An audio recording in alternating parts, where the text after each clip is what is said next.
La technique, elle est sur YouTube. Et oui, je persiste et signe, je dis, la technique est sur YouTube. Nous, on a besoin de plus de gentillesse. Bonjour, c'est Jean-Serge Moulumba, le spécialiste de tes relations plus épanouies au quotidien.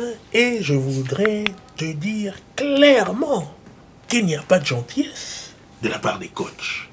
Elle n'est pas là, je le dis. Je vais me servir de ma propre expérience pour t'éclairer par rapport à ça. Alors, évidemment, tu comprendras bien que je force le trait pour souligner des choses qui ne vont pas, étant donné que personne ne dit jamais rien par rapport à tout ça. Alors, commençons par l'idée que quand je suis arrivé dans le jiu-jitsu brésilien, j'ai trouvé que c'était quelque chose de formidable. La discipline est fascinante, elle est incroyable, elle est submergente et tout de suite, on se passionne pour cet art martial qui est complètement déroutant. Et ça a été mon cas.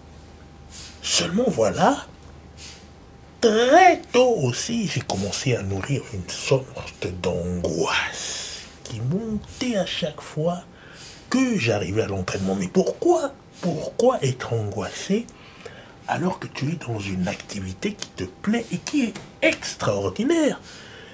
Eh oui, j'angoissais, puis je me suis dit, mais c'est pas possible. Pourquoi? En fait, la raison en est simple.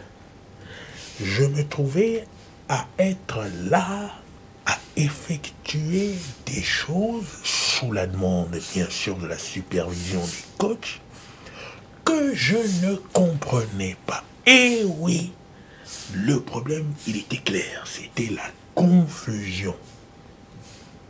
Étant donné que je suis quelqu'un qui n'aime pas, mais alors qui déteste faire des choses qu'il ne comprend pas, je n'avais pas saisi de suite que c'est ce qui générait une grosse angoisse en moi. Et c'était ça. Ne pas pouvoir l'expliquer ou le clarifier, ça m'a posé beaucoup de frustration. Alors là, j'estime qu'il y a de la non-gentillesse de la part des coachs que d'entretenir ce genre de méthodologie. Je le dis parce que nous apprenons une technique slow motion, sans intensité, répétée 2, 3, 4, 5 fois, puis hop, sparring. Et ça, dès le premier jour. C'est impossible de se développer avec efficience dans une telle configuration et c'est très frustrant.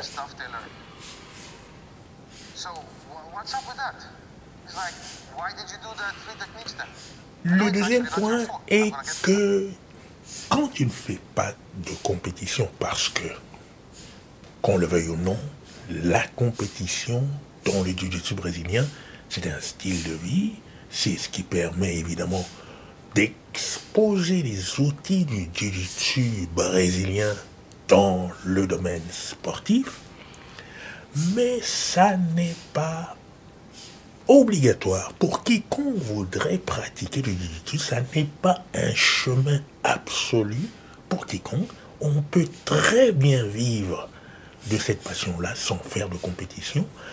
Et le fait de ne pas en faire peut te catégoriser. On te traite comme un moins que rien, quelqu'un de marginal, quelqu'un d'inopérant, quelqu'un de faible.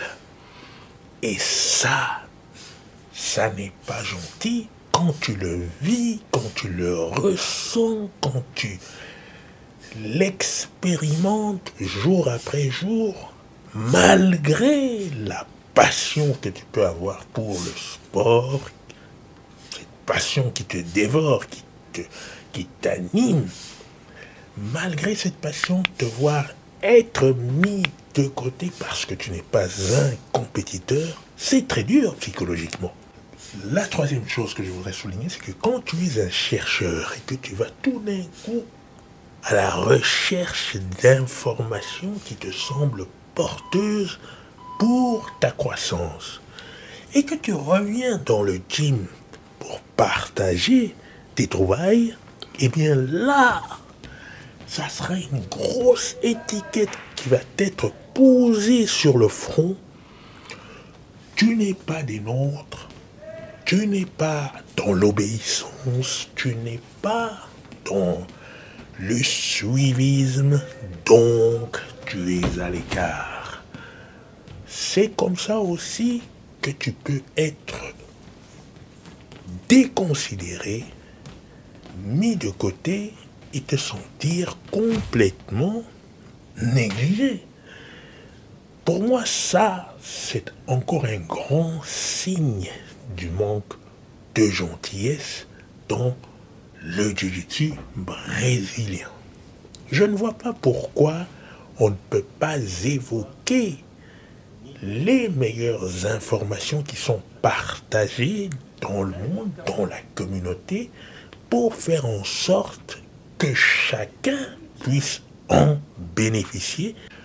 Je ne vois pas pourquoi cela serait un motif de punition, de pénalisation pour avoir osé aller chercher des informations qui sont porteuses.